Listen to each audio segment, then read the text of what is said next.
عوام کے اندر یہ مسئلہ مشہور ہے کہ قربانی کے لیے قرض نہیں لے سکتے، حالانکہ قربانی واجب ہے، اس پہ فرض ہے، قربانی ضروری ہے۔ اب یہ قرض نہیں لے رہا، یہ قرض لے کر قربانی نہیں ہو سکتی، یہ غلط مسئلہ مشہور ہے۔ قربانی کے لیے قرض لے سکتے ہیں، زکوٰۃ فرض ہے، قرض لے سکتے ہیں، صدقۃ الفطر ادا کرنا ہے، پیسے نہیں ہیں تو قرض لے سکتے ہیں۔ حالانکہ قربانی ہر اس شخص پہ واجب ہے جس کے پاس 1.5 لاکھ روپے کی مالیت کی کوئی گاڑی ہے، کوئی پلاٹ ہے، کوئی مکان ہے، اگرچہ وہ تجارت کے لیے نہیں ہے، یا زائد ضرورت سامان ہے، یا 1.5 لاکھ کی مالیت کی چاندی ہے، یا 1.5 لاکھ مالیت کا سونا ہے، یا بینک بیلنس ہے، اس پہ سال گزرے یا نہ گزرے، اگر 9 ذی الحجہ کے دن بھی اس کے پاس اتنے روپے، اتنی مالیت، اتنا سامان آ گیا تو اس پہ قربانی واجب ہو جائے گی، اور قربانی کرنا اس پہ ضروری ہے۔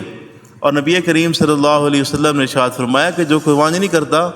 وہ ہمارے عید گاہوں کے قریب بھی نہ آئے۔ جو لوگ قربانی کرتے ہیں اللہ جل شان کو بڑی برکت عطا فرماتے ہیں، اور یہ تجربے کی بات ہے، بڑے بڑے بزرگوں نے یہ بات لکھی ہے کہ اگر کوئی بندہ تنگ دست ہو اور قربانی واجب نہ بھی ہو،